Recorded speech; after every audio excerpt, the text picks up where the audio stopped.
¿Alguna vez te has preguntado qué se siente ser desechado? De mirar a los ojos de la persona que más amas en este mundo, tu propia hija, y no ver en ellos más que indiferencia mientras te echa de casa. Yo no necesito preguntármelo, porque lo viví. Viví el momento exacto en que la llave giró en la cerradura, no solo de la puerta, sino de mi vida como la conocía. Fui arrojada a la calle con una maleta en la mano y el corazón hecho 1000 pedazos, a los 68 años. Esta no es una historia para dar lástima, sino para demostrar que, a veces, la puerta que se cierra con más fuerza es la que te empuja hacia tu verdadero destino. Antes de sumergirme de cabeza en el día más difícil de mi vida, quiero sentir que no estoy hablando sola. Su apoyo me da una fuerza que ni se imaginan. Por eso, te pido que, si esta historia ya empezó a tocarte, te suscribas aquí a nuestro canal para no perderte el desenlace y otras jornadas de superación como la mía. Y dime una cosa, para sentir tu calor desde allá, ¿de qué ciudad o país me estás escuchando ahora? Déjalo en los comentarios. Quiero saber hasta dónde está llegando mi voz. Saber que hay gente de tantos lugares escuchándome me ayuda a revivir estos momentos con más coraje. Para quien no me conoce, mi nombre es Rosa. En la época en que esta tormenta se desató sobre mí, yo era viuda y vivía con mi única hija, Clara, y mi yerno, Roberto. Mi vida era un esfuerzo constante por ser invisible. Caminaba de puntitas dentro de la casa que un día ayudé a comprar, comía en silencio para no interrumpir su plática y pasaba horas encerrada en un cuartito de atrás que ellos generosamente llamaban mi cuarto, pero que no era más que una bodega de tiliches. Me sentía como uno de esos tiliches, empolvada, olvidada, nomás ocupando espacio. Aquel día, en particular, comenzó con un silencio cortante. El chipichipi de la Ciudad de México golpeaba la ventana, y el cielo plomizo parecía un espejo de lo que pasaba dentro de mi alma. Mi yerno, Roberto, siempre fue un hombre de poca paciencia y muchas cuentas por pagar. Nunca me agredió con las manos, pero sus palabras, y sobre todo, sus suspiros de fastidio cuando yo pedía algo, eran como pequeñas bofetadas a mi dignidad. Me veía como una carga financiera, un error de cálculo en el presupuesto familiar que necesitaba corregir a cualquier costo. Clara, mi hija, vivía atrapada entre el amor por mí y la lealtad a su esposo. Yo veía el sufrimiento en sus ojos, la forma en que desviaba la mirada, cuando su marido se quejaba de mi presencia. Intentaba defenderme con gestos pequeños, como llevarme un vaso de leche caliente a mi cuarto por la noche, pero nunca tuvo la fuerza para enfrentarlo directamente. Y yo, para no causarle más problemas, me callaba. Aceptaba la humillación en dosis diarias. Me tragaba las lágrimas y rezaba para que las cosas mejoraran. Una tonta esperanza que estaba a punto de ser aniquilada. La bomba estalló después del desayuno. Roberto me esperó en la sala, de brazos cruzados, con una expresión que no dejaba lugar a dudas. Clara estaba un poco más atrás, cerca de la ventana, fingiendo mirar la lluvia. Doña Rosa, la plática va a ser rápida, comenzó, sin rodeos. Ya no tenemos condiciones de seguir manteniéndola aquí. La situación está apretada y necesitamos que encuentre otro lugar para vivir. Hoy mismo. La palabra hoy cayó en el aire como una sentencia de muerte, fría, final e irrevocable. El piso desapareció bajo mis pies. La sangre pareció helárseme en las venas y un mareo fuerte me golpeó. Miré a Clara, en una súplica silenciosa, esperando que dijera que era mentira, que era una pesadilla. Pero ella no se movió. Siguió mirando la lluvia, como si el agua de afuera fuera más importante que las lágrimas que comenzaban a quemar en mis ojos. Su silencio fue la confirmación. Fue la puñalada final en mi corazón de madre. En ese instante, supe que estaba completa e irremediablemente sola. Tiene hasta el mediodía para arreglar sus cosas, continuó Roberto, impasible. Apúrese. Me di la vuelta y caminé hacia mi cuarto como una autómata. Mis movimientos eran lentos, descoordinados. ¿Qué se lleva una cuando la echan a la nada? Abrí la maleta gastada y metí dentro una foto de mi Antonio, mi rosario y 2 cambios de ropa. En el fondo del armario, toqué una carpeta de cartón amarrada con un mecate.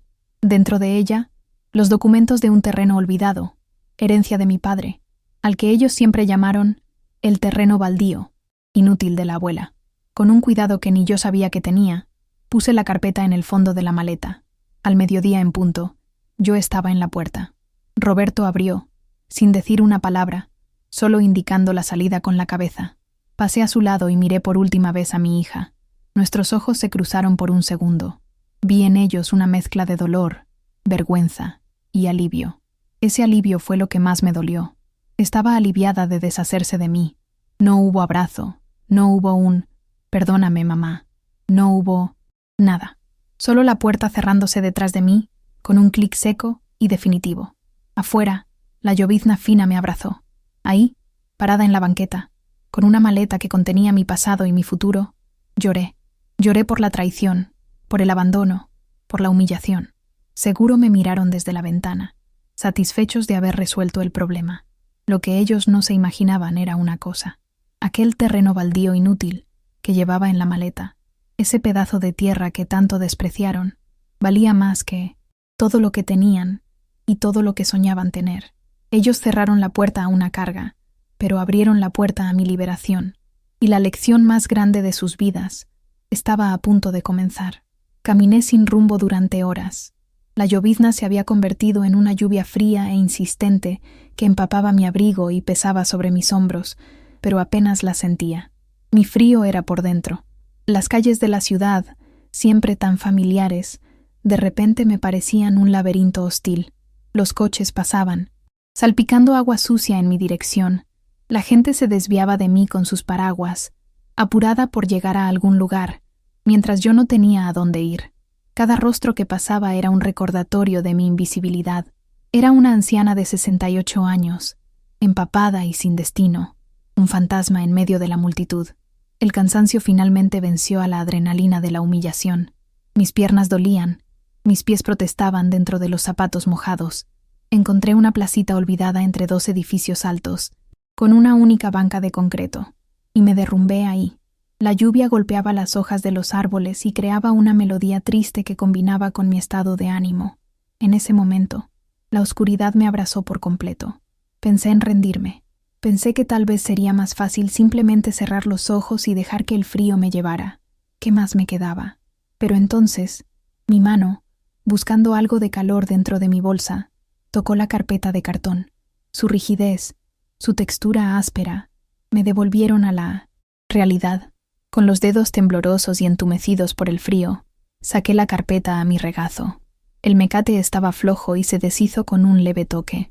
La abrí y vi los papeles amarillentos, con la caligrafía elegante de mi padre y los sellos oficiales ya casi borrados por el tiempo. Una frase que mi padre me dijo cuando me los entregó, hacía más de 50 años, resonó en mi mente con una claridad aterradora. Cuida esto, mi hija. La tierra es raíz.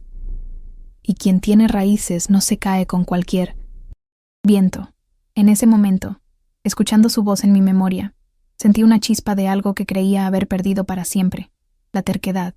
Mi padre tenía razón. No podía derrumbarme. No ahí. No de esa manera. Clara y Roberto querían que desapareciera, que me convirtiera en nada, y yo por un momento casi les doy el gusto. Pero no. El recuerdo de mi padre y el desprecio en la mirada de mi yerno encendieron una llama dentro de mí, una rabia fría y una determinación que no sentía desde hacía años. No. Sabía si esos papeles viejos valían algo, pero se lo debía a mi padre y a mí misma. Iba a averiguarlo. Iba a luchar. Sentada en esa banca mojada, tomé la primera decisión como una mujer libre. No iba a llorar más. Iba a actuar. ¿Pero cómo? No tenía ni un peso en el bolsillo. Mi celular era un modelo antiguo que siempre estaba sin saldo. Necesitaba ayuda. Y entonces, como una luz al final del túnel, un nombre me vino a la mente. Don Afonso, un viejo amigo de mi difunto esposo, un hombre bueno y honesto que trabajaba como gestor y corredor de bienes raíces, especializado en la regularización de inmuebles. ¿Seguiría vivo? ¿Seguiría trabajando en la misma oficina en el centro? Era una apuesta arriesgada, una esperanza frágil, pero era la única que tenía. Tenía que llegar hasta él. Miré la parada del camión al otro lado de la calle y sentí un nudo en la garganta. Sin dinero, no había transporte. La oficina de don Afonso quedaba a unos 8 kilómetros de ahí. Para un joven, Una caminata. Para mí, con mi dolor en las articulaciones y el cuerpo exhausto, era un maratón. Pero la determinación era más grande que el dolor. Empecé a caminar. Cada paso era un esfuerzo. La ciudad, antes hostil, ahora se convirtió en un campo de pruebas. Le pedí una indicación a un muchacho que me miró con lástima y me regaló una botella de agua. Esquivé a un hombre que me gritó que me buscara un trabajo. Cada mirada, cada gesto, me recordaba mi condición, pero también alimentaba mi resolución. Después, de casi 3 horas de caminata, con pausas para recuperar el aliento, llegué. El edificio era antiguo, la fachada estaba descuidada, pero la placa de metal seguía ahí, un poco oxidada. Afonso e Hijo, regularización de inmuebles. Sentí que el corazón se me aceleraba. Subí los 3 pisos de escaleras con la energía que me quedaba. Cada escalón, una prueba para mi fe. La puerta de la oficina estaba entreabierta. La empujé lentamente, y el olor familiar a papel viejo y café recién hecho me invadió. Y ahí estaba él, detrás de un escritorio abarrotado de expedientes, más viejo, con los lentes en la punta de la nariz, pero inconfundiblemente mi bueno y viejo Afonso. Levantó la vista y tardó un segundo en reconocerme. Cuando lo hizo, su rostro se abrió en una sonrisa, que luego se transformó en preocupación al ver mi estado lamentable. «Rosa, amiga mía, ¿qué te pasó? Parece que viste un fantasma», dijo, levantándose y viniendo a sostenerme. Las lágrimas que había jurado no derramar volvieron con fuerza. Ahí, en presencia de un rostro amigo, me derrumbé. Le conté todo, entre sollozos, la humillación, la expulsión, el desamparo. «Afonso, perdóneme por aparecer así», le dije, «pero usted es mi única esperanza en el mundo». Y entonces, con las manos aún temblorosas, extendí la carpeta de cartón sobre su escritorio. Él tomó los documentos con un cuidado profesional. Alisó el papel amarillento, leyó las descripciones, las demarcaciones. De repente, se detuvo, frunció el ceño, fue hasta un archivador antiguo y sacó un mapa enorme y amarillento de la expansión urbana de la zona metropolitana. Abrió el mapa sobre una mesa vacía, puso mis documentos al lado y comenzó a analizar, a medir, a hacer anotaciones en una hoja. El silencio en la pequeña oficina era total, roto solo por el sonido de su lápiz en el papel y por mi respiración contenida. Hizo una llamada rápida, hablando en códigos que no entendí. «¿Me confirmas la prospección del anillo periférico en esa zona?» «Sí, entendido. Gracias». Colgó el teléfono y se quedó mirándome por un largo tiempo, con una expresión que no pude descifrar. Era una mezcla de shock, asombro y... ¿alegría? Se quitó los lentes, se frotó los ojos como si no creyera lo que estaba viendo y se acercó a mí. «Rosa», comenzó, con la voz entrecortada, «tu hija y tu yerno cometieron el peor error de sus vidas». No entendí. ¿Cómo que, Afonso? Ese terreno no vale nada, ¿o sí? Y entonces me dio la noticia que lo cambiaría todo. «Rosa, esto ya no es un baldío. El nuevo anillo periférico pasó a menos de 1 kilómetro de ahí. Empresas de logística y centros de distribución están pagando fortunas por cada metro cuadrado en esa región.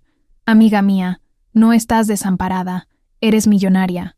La palabra millonaria flotó en el aire de la pequeña oficina, pero mi cerebro se negaba a absorberla. Era una palabra de telenovela, de películas, de un mundo que no era el mío.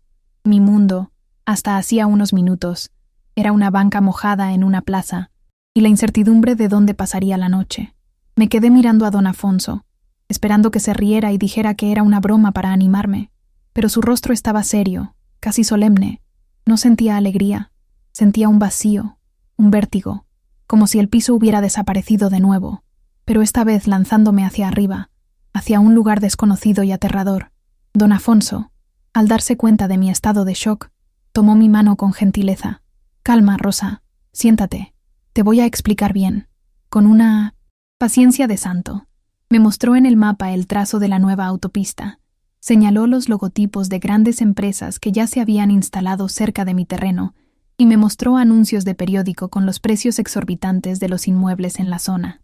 Hablaba de metros cuadrados, de potencial de construcción, de ofertas de compra. Los números eran tan grandes, tan absurdos, que parecían no tener ningún valor real. Eran solo sonidos en el aire. Mi mente, Sin embargo, estaba enfocada en algo mucho más inmediato. Todavía sentía el frío en los huesos, el olor a lluvia y a humedad en mi ropa. El hambre rugía en mi estómago. Miré a don Afonso, y por primera vez en ese día, mi voz salió firme, sin el temblor de la víctima. Afonso, antes de ser millonaria, necesito ser persona. ¿Me puede adelantar un dinerito? Lo que sea. Solo necesito un baño caliente, un caldo de pollo y una cama limpia para pasar la noche. La petición era tan simple, tan pequeña frente a la fortuna que acababa de anunciarme, que vi los ojos de mi amigo llenarse de lágrimas. Él entendía que mi prioridad era rescatar mi dignidad. Me dio 200 pesos, que en ese momento valían más que todos los millones prometidos. Me ayudó a llamar un taxi y me dio su número de teléfono. Váyase a un hotel, Rosa. Descanse. Mañana platicamos con calma. Y no se preocupe por nada. Yo me encargo de todo. Dentro del taxi, no miraba las tiendas de lujo ni los edificios imponentes. Miraba a la gente en las paradas de autobús, a los ancianos caminando con dificultad. Y me veía a mí misma, horas antes. La primera noche de libertad fue en un hotel sencillo, en el centro. El lujo no fue el cuarto, sino el agua caliente de la regadera, que pareció lavar no solo la suciedad del cuerpo, sino la humillación del alma. Me acosté en esa cama de sábanas limpias y por primera vez en años dormí sin miedo.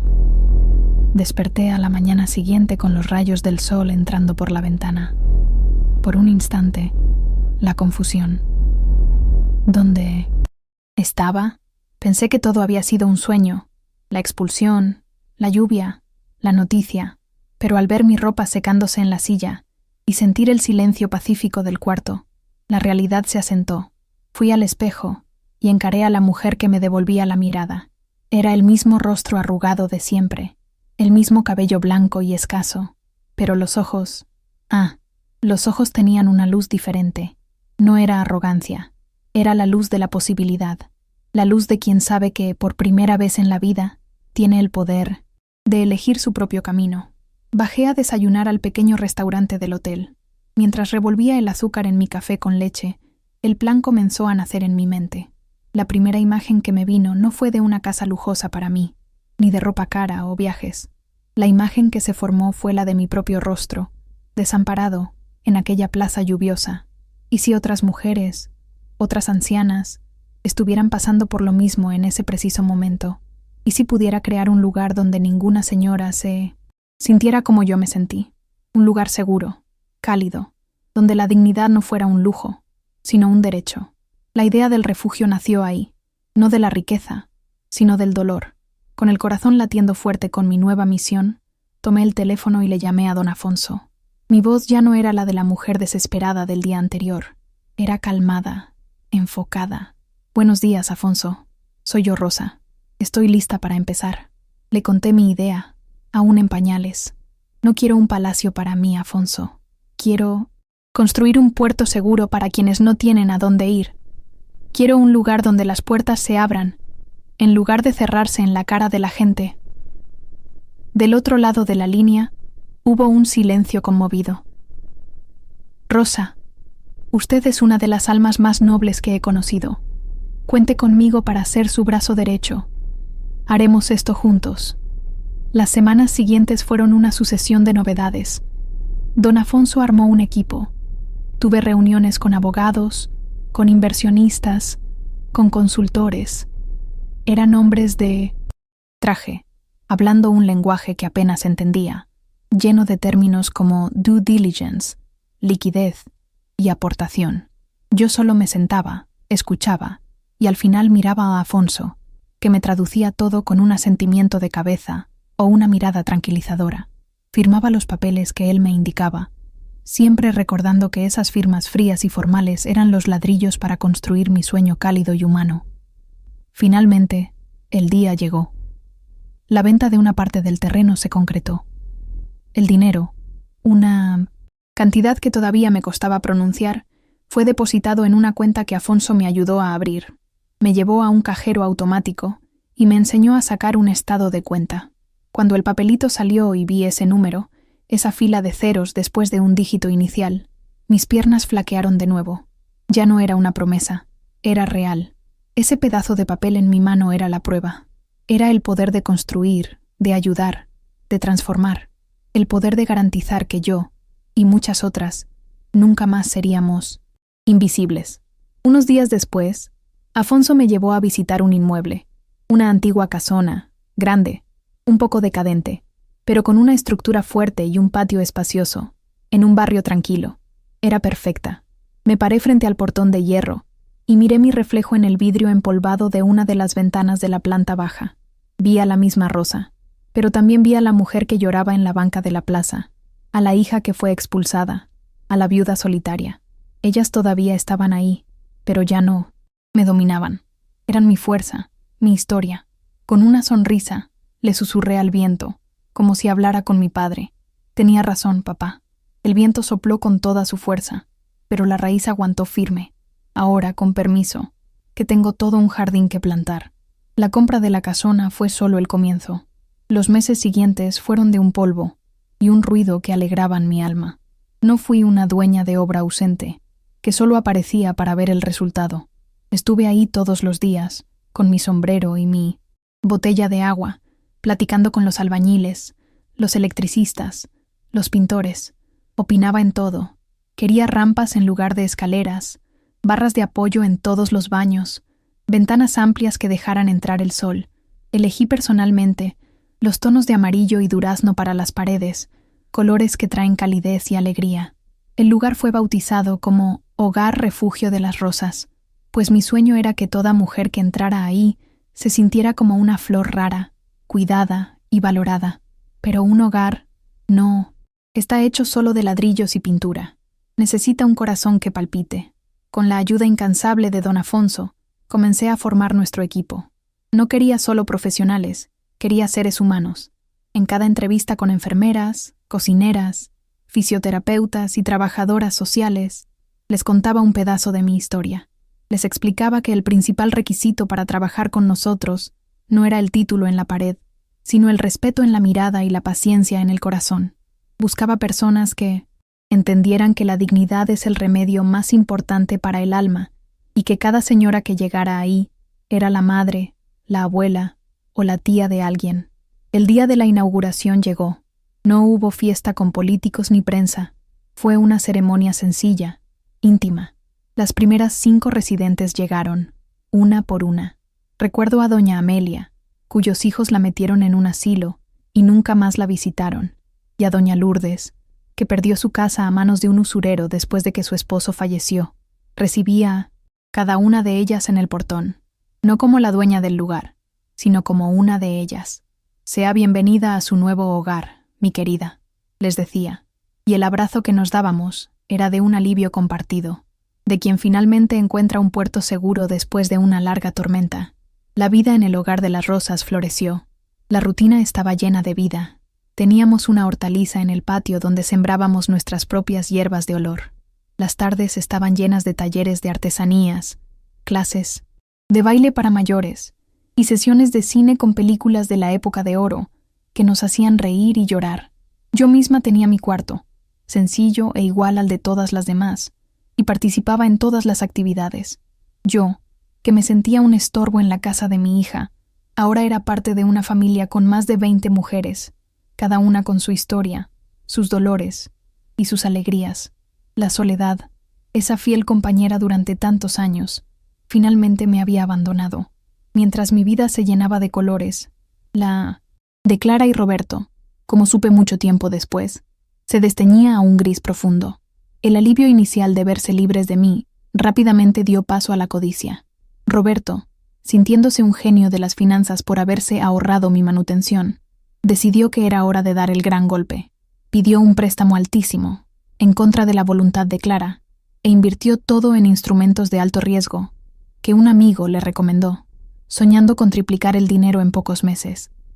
Creía que la suerte estaba finalmente de su lado. Pero la suerte es una dama caprichosa. La burbuja especulativa estalló y la inversión de Roberto se hizo polvo. De la noche a la mañana, no solo perdieron todo lo que habían invertido, sino que ahora debían una cantidad absurda al banco. El castillo de naipes que construyeron se derrumbó con un soplo. La tensión, que antes se canalizaba hacia mí, explotó entre ellos dos. Las peleas se volvieron diarias, llenas de acusaciones y resentimiento. «Es tu culpa y de tu ambición», gritaba Clara. «Si no me hubieras presionado tanto por tu mamá, no habría hecho esta locura», rebatía él, con una lógica cruel y distorsionada. La consecuencia fue inevitable. Perdieron la casa. Esa misma casa de la que me echaron, que fue embargada por el banco para saldar una parte de la deuda. Tuvieron que mudarse a un departamento minúsculo y alquilado en la periferia, vendiendo los muebles y el coche para sobrevivir. Roberto, humillado y derrotado, solo conseguía trabajos, esporádicos como chofer de aplicación.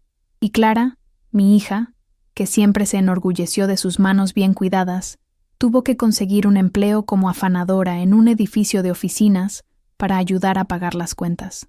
La vida que planearon, libre del peso de la madre anciana, resultó ser una carga mucho mayor. El descubrimiento ocurrió una tarde cualquiera. Mientras limpiaba el piso de una oficina, Clara escuchó a dos ejecutivas conversar animadamente sobre un proyecto de caridad que estaba dando mucho de qué hablar en la ciudad. Hablaban de un lugar precioso, un refugio para ancianas llamado Hogar Refugio de las Rosas, fundado por una señora que se volvió millonaria y decidió usar su dinero para ayudar a otras mujeres. El corazón de Clara se heló. ¿Rosas? La coincidencia era demasiado dolorosa para ser ignorada. En su hora de comida, corrió a un café internet y buscó el nombre. La primera imagen que apareció fue la de un reportaje local sobre la inauguración, y ahí estaba yo, sonriendo, rodeada de otras señoras felices, frente a una casona magnífica. El shock fue como un golpe en el estómago. La madre que había desechado como un objeto inútil, la viejita, que solo generaba gastos, era esa mujer fuerte, admirada, la fundadora de un paraíso. El terreno baldío, del que tanto se burlaron, era la fuente de todo aquello. En ese instante, frente a la pantalla de la computadora, el peso de su crueldad y de su estupidez se derrumbó sobre ella con la fuerza de un edificio. Vio, con una claridad que le dolía en el alma, que no solo habían echado a su madre, habían echado por la borda su propia salvación, su propia felicidad, su propia decencia. Sabía lo que tenía que hacer. No era para pedir dinero, era para, quizás, intentar remendar su propia alma. Llegó a casa y le contó a Roberto, quien, de tan quebrado por dentro, ni siquiera tuvo fuerzas para discutir. Al día siguiente, Clara tomó un camión. Fue un viaje largo, silencioso, donde cada kilómetro recorrido aumentaba el nudo en su garganta. No sabía qué decir, no sabía si sería recibida, no sabía si merecía siquiera ser escuchada. Se bajó en la parada final y caminó, hasta encontrar la dirección. Y entonces, ahí estaba, parada frente al mismo portón imponente donde, meses antes, yo misma había estado. Pero ahora, ella estaba del lado de afuera, mirando hacia adentro, a punto de tocar una puerta y pedir algo que ningún dinero en el mundo podría comprar. Yo estaba en el jardín trasero, ayudando a doña Amelia a regar los rosales que plantamos juntas, cuando una de las cuidadoras vino a llamarme, con una expresión cautelosa. «Doña Rosa, tiene una visita. Está en el portón de enfrente». Me extrañó, pues no esperaba a nadie. «¿Quién es mi hija?», pregunté, quitándome los guantes de jardinería. La muchacha dudó un instante antes de responder. Dijo que se llama Clara. El mundo se detuvo. Las voces de las otras señoras conversando alrededor, el ruido del agua de la regadera, todo se desvaneció. Clara, mi hija, aquí. Un escalofrío recorrió mi espina dorsal, una mezcla de dolor antiguo y un instinto maternal que se negaba a morir. Hice el camino del jardín hasta el portón de enfrente en silencio. Cada paso en ese pasillo florido era un viaje en el tiempo. Recordé mis propios pasos, arrastrados y llenos de dolor, para salir de su casa. Recordé el sonido de la cerradura, la lluvia en mi rostro, pero ahora mis pasos eran firmes. Ya no caminaba sobre un suelo de humillación, sino sobre el piso de un sueño que yo misma construí. Ya no era la víctima que se iba, era la dueña de la casa, caminando para abrir la puerta, con la cabeza en alto. El poder, me di cuenta en ese momento, no estaba en el dinero, sino en la paz de espíritu que había conquistado. Cuando llegué al portón, pedí que lo abrieran, y ahí estaba ella. La imagen era tan diferente de mi recuerdo que mi corazón se encogió. No era mi hija de hombros tensos y mirada dura la que me dio la espalda. Era una mujer que parecía haber envejecido 10 años en pocos meses. Estaba más delgada, con ojeras profundas y vestía ropa sencilla, gastada.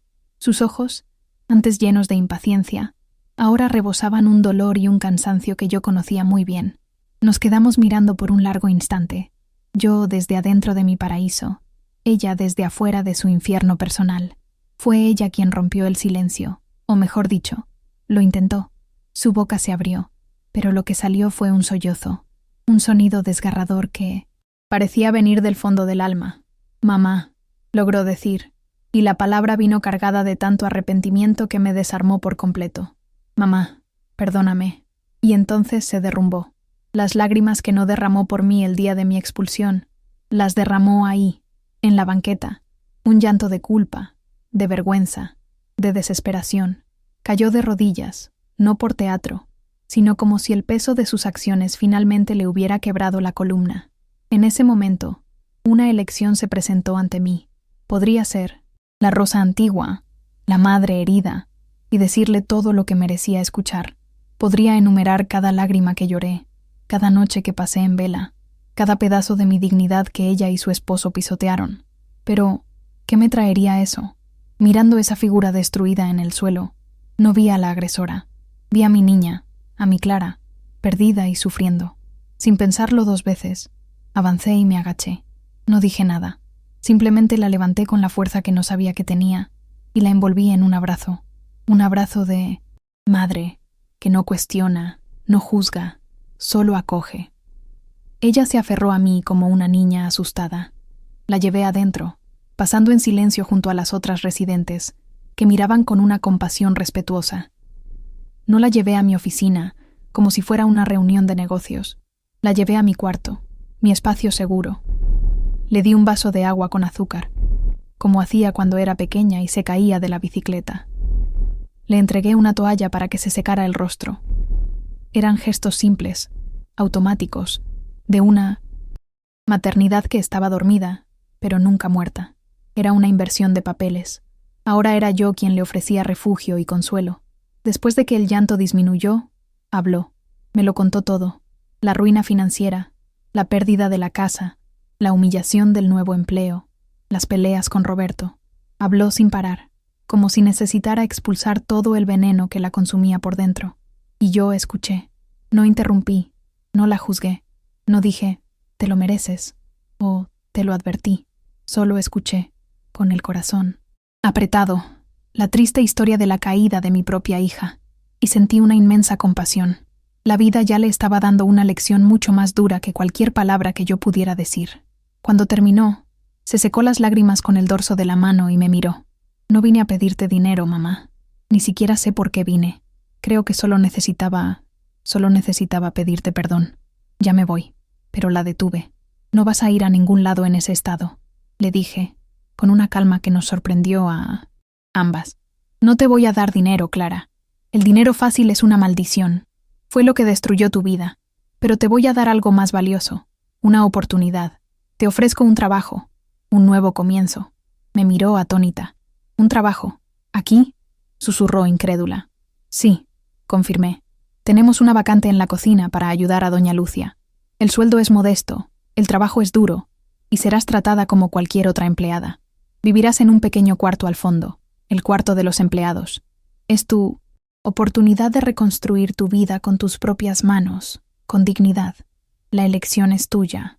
La oferta era, al mismo tiempo, un acto de misericordia y una penitencia. Tendría que servir con humildad en el mismo paraíso que su crueldad, indirectamente, ayudó a crear. Los ojos de Clara se llenaron de lágrimas nuevamente, pero esta vez no eran lágrimas de desesperación, eran lágrimas de gratitud, de un alivio que no se creía digna de sentir. No necesitó palabras para aceptar, solo asintió con la cabeza, repetidamente, como si no creyera en esa segunda oportunidad. Unos días después, la escena era otra. Clara, con mandil y cofia en la cabeza, Pelaba papas en la cocina iluminada del hogar de las Rosas. Doña Amelia, la misma que me ayudaba en el jardín, estaba sentada a su lado, contándole una historia graciosa de su juventud. Yo observé desde lejos, desde la puerta. El camino de la redención sería largo y difícil, pero por primera vez en mucho tiempo, sentí que mi familia, de una manera torcida y remendada, estaba comenzando a sanar. Las primeras semanas no fueron fáciles para nadie. Clara se movía por la casa como una sombra, siempre con la cabeza gacha. La vergüenza era un manto pesado que vestía. Hacía su trabajo en la cocina de forma mecánica, eficiente, pero silenciosa. Evitaba mi mirada a toda costa, y yo le di su espacio.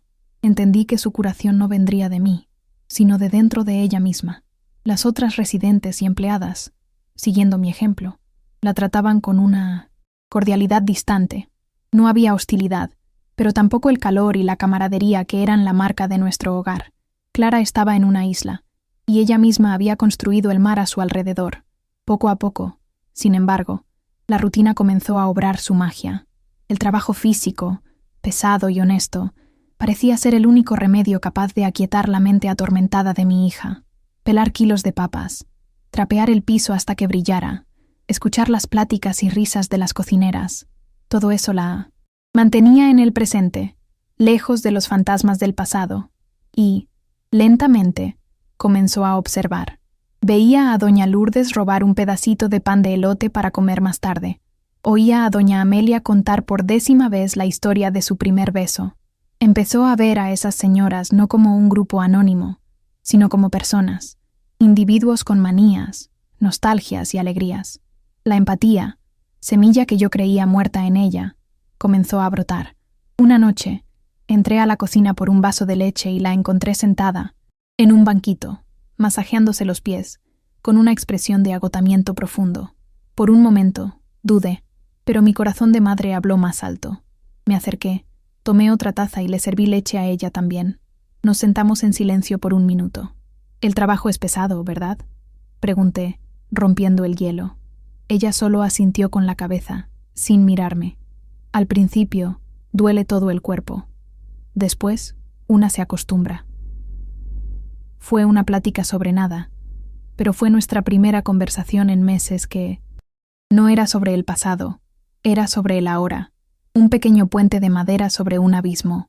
Los meses se convirtieron en un año. La Clara que ahora caminaba por los pasillos del hogar de las Rosas ya no era la misma mujer quebrada que llegó a mi portón. El trabajo le devolvió la fuerza, y la convivencia le devolvió el alma. Ya no andaba con la cabeza gacha. Sonreía a las residentes. Ayudaba a una a sentarse. Leía las cartas que los nietos le escribían a otra. Cierto día, al pasar por el jardín, la vi sentada en una banca, riendo de un chiste que doña Amelia contaba. Una risa genuina, que venía del corazón. En ese momento, supe que estaba encontrando su camino de regreso. El último cabo suelto de su pasado necesitaba ser atado. Una tarde, me buscó, nerviosa. Roberto le había llamado. Estaba viviendo de arrimado, sin trabajo fijo, y quería verla, tal vez para pedirle dinero, tal vez para intentar una reconciliación.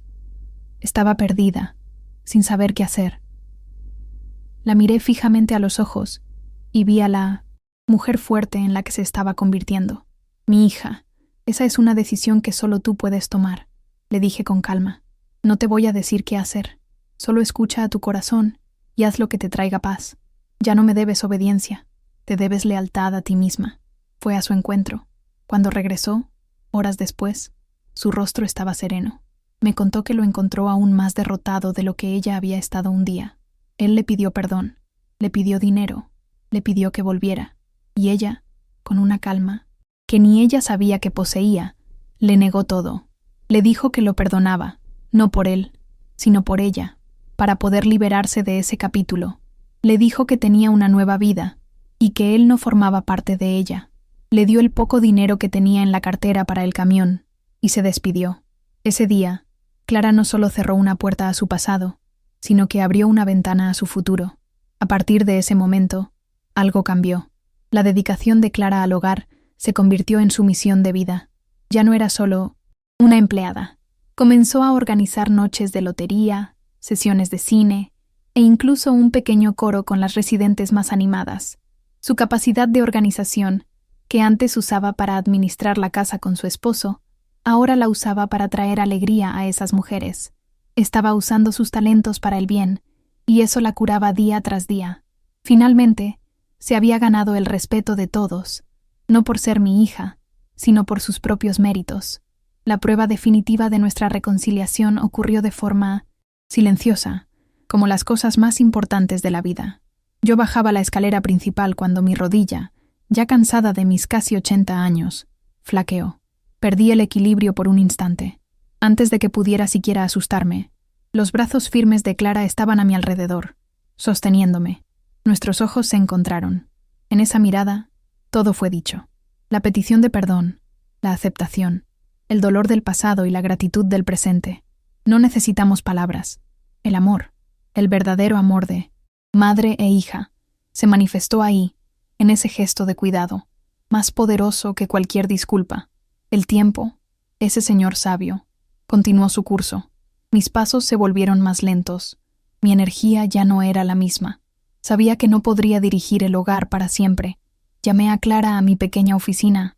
Entró, respetuosa, sin saber qué esperar. Clara, comencé, estoy cansada. Este lugar es mi vida, pero necesita a alguien con tu fuerza para continuar. Sus ojos se llenaron de una aprensión asustada. Te he observado todos estos años. Vi tu corazón cambiar. Vi cómo te transformaste en la mujer que siempre supe que podías ser. Por eso, quiero ofrecerte el puesto de administradora del Hogar Refugio de las Rosas. Se quedó sin habla. Las lágrimas corrían por su rostro. Era la redención completa, el reconocimiento final. Ella, que un día me echó de su casa, ahora estaba siendo invitada a hacerse cargo de la mía. La herencia que tiró a la basura le estaba siendo devuelta, no por derecho de sangre, sino por mérito, por trabajo duro, por una transformación genuina. Aceptó, no con palabras, sino con un abrazo apretado, lleno de una gratitud que sentí en cada fibra de mi ser. Mi legado, lo supe, estaba en buenas manos. La hija que se perdió había, finalmente, encontrado el camino a casa. Aquel momento marcó el inicio de una nueva fase para todos nosotros. La transición fue suave, natural. Durante meses, caminé por los pasillos al lado de Clara, ya no como su jefa, sino como su mentora. Le mostré las hojas de cálculo de los costos. Le presenté a nuestros proveedores de confianza y le conté los pequeños secretos de cada residente. A quién le gustaba el café más cargado, quién sentía más frío por la noche, a quién le encantaba recibir una flor en el desayuno. Ella absorbía todo con una seriedad y un cariño que me llenaban de orgullo. Estaba, poco a poco, entregando las llaves de mi reino, y sabía que no podrían estar en manos más seguras. Clara floreció en su nuevo puesto. No era solo una copia mía. Trajo sus propias ideas, su propia energía. Estableció una alianza con la Facultad de Fisioterapia de la ciudad, y ahora teníamos estudiantes que venían a hacer sus prácticas con nosotros, trayendo nuevas técnicas y una alegría juvenil a nuestras señoras. Ella misma comenzó a dar clases de alfabetización digital a un pequeño grupo, enseñándoles a usar la computadora para ver fotos de sus nietos y platicar con parientes lejanos. No solo estaba manteniendo vivo mi sueño, lo estaba haciendo crecer, evolucionar. ¿Y yo? Yo finalmente me jubilé. Dejé el pequeño cuarto que estaba junto a la oficina y me mudé a uno de los cuartos de residente, con una hermosa ventana con vista a mi amado jardín. Mi rutina se convirtió en una bendición de simplicidad. Paso las mañanas leyendo, las tardes tejiendo con mis amigas en la terraza y el final del día cuidando mis rosales. Me convertí en lo que siempre quise ser en el fondo.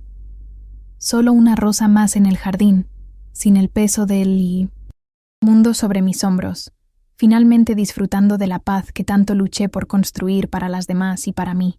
El otro día, estaba sentada en mi banca favorita, bajo la sombra de la jacaranda, y me quedé observando a Clara de lejos. Estaba mediando una pequeña discusión entre dos residentes por el control de la televisión. Las escuchó a ambas con una paciencia infinita. Hizo un chiste que las hizo sonreír, y resolvió el problema con una sabiduría que me conmovió. En ese momento, una ola de paz, tan profunda me invadió que casi lloro. La herida del pasado ya no dolía. Era solo una cicatriz, un recordatorio de dónde vine, pero que ya no tenía poder sobre mí. Mi corazón estaba, finalmente, en paz. Pensé en todo el dinero que el terreno de mi padre me dio. Esos millones de pesos que, al principio, parecieron tan aterradores e irreales. El dinero en sí no me trajo la felicidad. Fue solo la herramienta, el azadón que me permitió cavar la tierra y plantar algo nuevo. Mi verdadera riqueza no está en el estado de cuenta del banco. Está aquí, en la risa floja de doña Lourdes, en el olor del pan de elote que sale de la cocina, en la dignidad estampada en el rostro de cada mujer que vive aquí, y, principalmente, está en la imagen de mi hija, rehecha, fuerte y gentil. Esa es la fortuna que ningún dinero puede comprar y que ninguna crisis puede arrebatarme. La vida en el hogar sigue su curso, y los ciclos se renuevan. La semana pasada, una muchacha tocó a nuestro portón. Estaba con su madre anciana al lado, ambas con los ojos llenos de lágrimas. El esposo de la muchacha perdió el empleo, y ya no tenían cómo cuidar a la madre en casa. Fue Clara quien las atendió. Observé desde mi ventana mientras mi hija, con la voz firme y acogedora, le decía a esa señora asustada las mismas palabras que un día yo les dije a las primeras residentes. No se preocupe, sea bienvenida a su nuevo hogar. El ciclo se repetía, pero ahora la compasión era el punto de partida, no el de llegada. Siempre recuerdo una frase que me inventé en aquel periodo difícil. Las puertas que se abren son más fuertes que las que se cierran. La puerta que Clara y Roberto me cerraron en la cara era una puerta frágil, de rencor y egoísmo. Me dejó afuera por un tiempo, pero no me contuvo. La puerta del hogar refugio de las rosas, la puerta que mi Clara ahora mantiene abierta, esa sí es una puerta fuerte. Es una puerta ancha, de esperanza, de nuevos comienzos, de dignidad, y ya se ha abierto para más de 100 mujeres desde su inauguración. Una puerta de amor siempre será más poderosa que una puerta de dolor. Mis años dorados están llegando a su crepúsculo. Tengo 82 años ahora. Mis piernas ya no son tan firmes. Mi memoria a veces me juega malas pasadas, y necesito ayuda para algunas tareas simples. Pero no tengo miedo. Estoy rodeada de amigas, de cuidado profesional y del amor de mi hija. Clara, incluso con toda su responsabilidad como administradora, siempre encuentra tiempo para sentarse conmigo, al final de la tarde, para leerme un fragmento de un libro, o simplemente tomar mi mano en silencio. El pasado fue perdonado, el presente es un regalo, y el futuro, sea cual sea, lo enfrento con serenidad. Estoy escribiendo este relato desde mi cuarto, sentada en mi sillón favorito, mirando los rosales mecerse con el viento. Decidí contarles toda mi historia, a ustedes, miembros de este espacio que tanto me acogió en el anonimato, no para buscar aplausos, sino para que quizás sirva de prueba. La sé. Prueba de que incluso desde el fondo del pozo más oscuro, incluso desde el dolor más desgarrador, algo bueno puede nacer. La superación no siempre es volver a ser lo que eras antes, sino transformarte en algo que nunca imaginaste que podrías ser. Mi viaje fue largo y lleno de espinas, como el tallo de una rosa, pero al final me permitió florecer. Hoy mi vida está completa. Encontré la paz. Reencontré a mi hija y construí un jardín donde muchas otras mujeres pueden florecer seguras. Estoy agradecida por cada lágrima, pues ellas regaron la tierra para lo que soy hoy. Estoy lista para lo que sea que la vida me depare, en paz, rodeada por el perfume y la belleza de mis muchas, muchas rosas. Ahora que has escuchado esta increíble historia de superación, recuerda, tu fuerza no está en las circunstancias, sino dentro de ti. Así como Rosa transformó el dolor más grande de su vida en su mayor legado, tú también puedes usar tus desafíos para construir algo nuevo y hermoso. ¿Alguna vez has superado un reto que parecía imposible en tu vida? ¿Cómo te ayudaron la perseverancia y el perdón a vencer? Comparte tu historia en los comentarios de abajo. Vamos a inspirarnos unos a otros y a crear una cadena de fuerza. No te olvides de suscribirte al canal y activar las notificaciones para recibir más historias que pueden transformar tu camino de superación. No dejes pasar esta oportunidad de fortalecerte. Haz clic en el video que aparece en la pantalla ahora para descubrir otra historia, inspiradora de superación que fortalecerá aún más tu coraje y tu determinación. Fue un inmenso placer compartir el viaje de Rosa contigo. Que el valor para cerrar puertas viejas y la fuerza para abrir nuevas te acompañen siempre. Hasta el próximo video.